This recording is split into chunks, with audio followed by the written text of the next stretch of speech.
Welcome to my bedroom. We're going to talk about chapters 17 and 18 of Great Expectations today, and I do have some movie clips for you, so stay tuned. But these chapters are really good, especially in the development of Pip's character. So he comes of age in these chapters. I'd say he's closer to 18, 19 by the time we're at the end of chapter 18. And we see some more emerge between the relationship of Pip and Biddy. So we start off on page 132, and he goes and visits, as we come to find, Miss Havisham annually, and she gives him a guinea every year on his birthday. And he's also in a regular habit of being Joe's apprentice, which he hates, but he is just sort of putting up with at the time. He spends that money on books and he reads all night. He works all day as a blacksmith and he reads all night. And every time he goes to visit Miss Havisham, he notices things never change. Miss Havisham stays the same. Daylight never entered the house, and I continue to hate my trade and become ashamed of home. But Biddy is changing. Now, you might remember Mr. Wopsel's great aunt died, and Biddy has come to live with Pip and Joe to help take care of Mrs. Joe. So she's become Mrs. Joe's full-time caregiver. But she's starting to grow up quite nicely.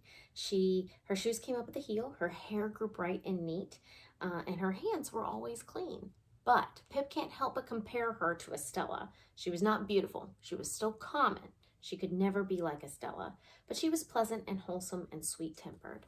Boy, we sure do want Pip to end up with Biddy instead of Estella, because Biddy is just as smart and just as lovely, but actually nice. But it doesn't seem to work that way, and we see that in chapter 17 quite a bit. So first of all, we see Pip starting to become a little arrogant. He's heading in toward his sin stage, which starts in chapter 20, and so he arrogantly talks to Biddy about how smart she is. He says, but I don't understand. I have to study and you don't. What's up with that? And she's like, well, I guess I just catch it like a cough. Pip doesn't seem to get how Biddy just is naturally smart, maybe even smarter than he is. And he says, you were my first teacher. Why don't we go for a walk, on a Sunday? And so even though Mrs. Joe's never left alone, Joe eagerly agrees to watch her while Pip and Biddy take a walk. And so on page 135, I want you to pay attention to the objective correlative here. So whenever Pip is with Estella, it's dark, there's only candlelight, and of course Estella is mean and cruel, so it's very artificial. But when he's with Biddy, it's outside and it's sunny and it's lovely because she is naturally better suited for Pip than Estella is. And so he confides in her on this beautiful walk. And I want to point out the nature here. It was summertime. It was lovely weather. The sails of the ship sailed on and the water rippled at our feet. So it's a very romantic, natural, wholesome setting. But Pip is so ignorant. He doesn't realize that Biddy's the better of the two girls for him. And he says, Biddy, I want to become a gentleman. That's the other thing. Pip can tell Biddy anything, but Estella, he doesn't tell her anything. She just makes fun of him. Plus, it's been years since he's even seen her because she's studying abroad. Biddy is so sweet, and she says, oh, I wouldn't if I was you, And he says, well, understand once and for all, I shall never be comfortable or anything but miserable. There, Biddy, unless I can lead some sort of different life from the one I've led. And Biddy says, well, that's a pity. And he does talk about how it's this one girl, the beautiful lady at Miss Havisham's. She's more beautiful than anybody ever was. Pause. If you're Biddy, imagine how you would feel hearing that. This other girl is way prettier. Biddy's totally being friend-zoned here, okay? He says, I want to be a gentleman on her account. Sweet Biddy gives such sage advice on page 137. She says, well, if it's to spite her, then I think you'd be better and more independently done by caring nothing for her words. And if it's to gain her over, well, I think she's not worth gaining over. Both things are true. Estella isn't even worth it. But of course, Pip cannot heed the warnings that he's being given about Biddy. And it's interesting. Biddy was the wisest of girls. She put her hand, which was comfortable, though roughened by work, upon my hands. And Pip cries right in front of her. The fact that he's able to do that, which, remember, he cried in front of Estella before and she made fun of him. Here, Biddy comforts him. I mean, you can just see Biddy and Estella are foils of each other, obviously. and she knows what's coming. So on page 138, he says, Biddy, and he kisses her, but it's an empty, meaningless kiss, friend zone kiss. He says, I shall always tell you everything. And she says, well, until you're a gentleman. We're going to pause right here so that you can see a movie clip of Pip and Biddy's interactions on the marshes. That we could be sitting here together, two completely different people. I do wish I could be content. But you cannot.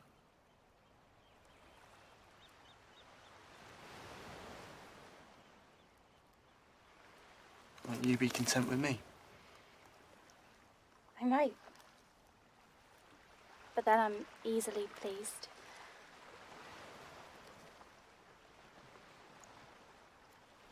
Do you think of her very often?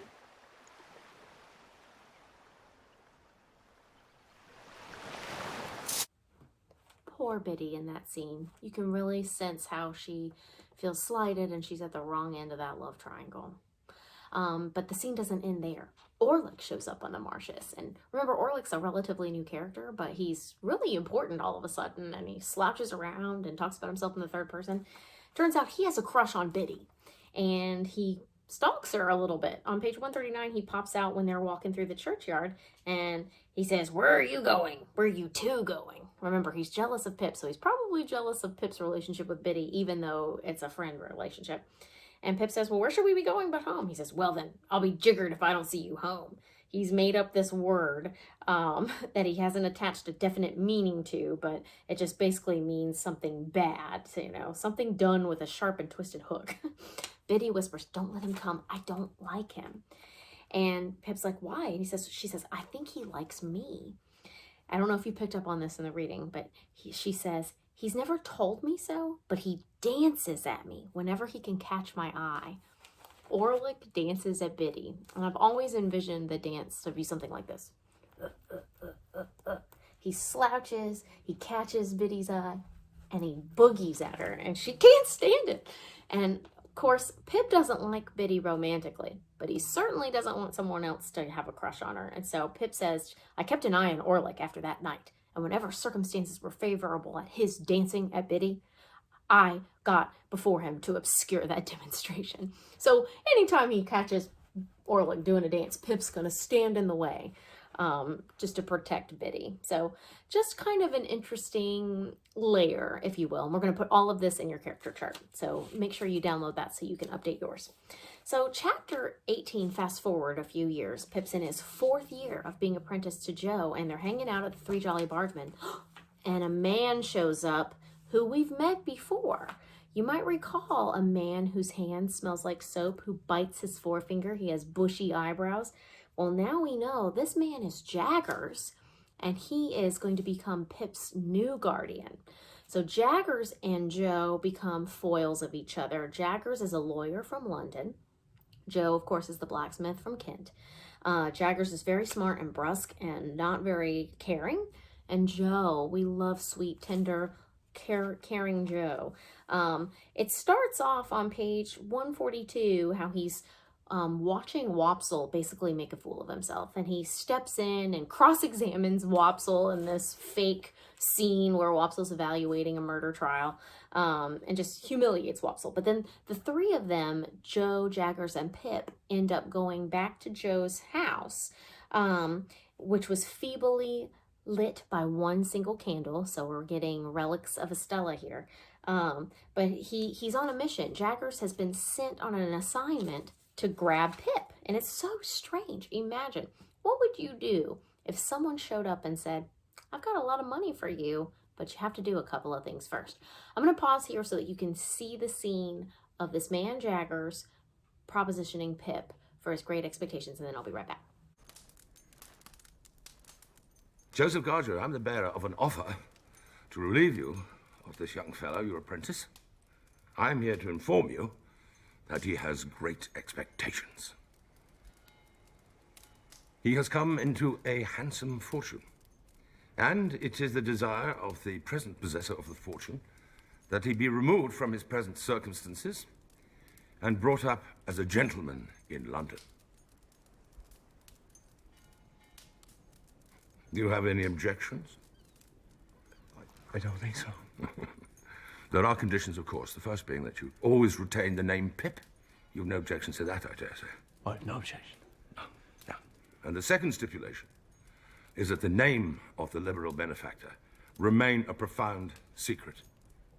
You are positively prohibited from making any inquiries into this question. Do you understand? I understand. Mr. Gargery? Mr. Gargery, this is for you. 20 guineas. As compensation for the loss of his services. Very generous, I think you would agree. If you think money can make compensation for the loss of the little orphan, what comes to the forge? Yes. Very noble sentiments, very touching, I'm sure. Do you want the money or If you're no? a man, come on, Joe. So there you have it. Pip's going to get a ton of money and he's going to move to London, but he has to do two things. There are two conditions of these great expectations. One, he has to keep the name Pip, and two, he can't try and investigate to find out where this money is coming from. So it's just kind of interesting here. But, and we do find out another solution to a mystery at the bottom of page 148. Do you remember when Camilla and Sarah were talking about Matthew this and Matthew that, and Miss Havisham said, Matthew will come and see me at last when I am laid on my bride's dress on my bride's table. Well, this Matthew is named Matthew Pocket. He's at the bottom of page 148, and he is a relative of Miss Havisham's, and he's actually a resident of London, and he's going to become Pip's tutor. So Pip's going to get a little more information about the Matthew situation. Pip eagerly accepts. Jagger, as you saw, tries to give money to Joe, and Joe won't take it. Sweet Joe. He's so tender, and he says, if you think money can make compensation for the loss of the little child who come to the forge and ever the best of friends, Joe's not going to take any money to lose Pip, because that's really not what Joe is about anyway. And of course, Joe uses his idiosyncrasy on page 151, which I meant to say. He starts getting frustrated. But anyway, Pip's going to leave in 1 week. And he is given some money for clothes because he's got to look the part. And of course, we start to see how Pip takes this money and gets a big head, all right? He is going to get some fancy clothes and he doesn't want to have to show them off. And he wants more attention from Biddy and Joe from this special situation. So he feels like he wants just, I guess, more fanfare for this presentation. And on page 154, I think we can really see where Pip is a disagreeable character. So they're like, oh, well, we hope that you'll get your clothes and show Mr. and Mrs. Hubble and Wopsle. The three Jolly Bargemen might take it as a compliment to see you all dressed up. And Pip says, well, I think I'm going to have them sent to Pumblechook's. What? Pumblechook's the worst. Why would you send it there? Well, Pumblechook is the highest member of that society, so Pip's trying to get, be ingratiating toward Pumblechook. And Joe says, well, if you wouldn't mind, you show yourself to us, won't you? And Pip says, well, that's just what I don't want. I don't want to make such a business of it. It's such a coarse and common business. I couldn't bear it. So even though Estella's no longer in the picture at the moment, she still has an influence on Pip. Now, suddenly that Pip has got money, he's going to be a snob like she is. And he's treating those who love him the worst. But sometimes we do that, when we're getting ready to have a departure from our family and we're feeling unsettled, especially think of seniors who are about to go to college. They'll pick fights with their family members. They'll take it out on them. Their fears sort of manifest in this argument. So really Pip feels, and he tells us on page 155, he feels sorrowful and strange that this first night of my bright fortunes should be the loneliest that I have ever known. So maybe a little bit of foreshadowing, even with the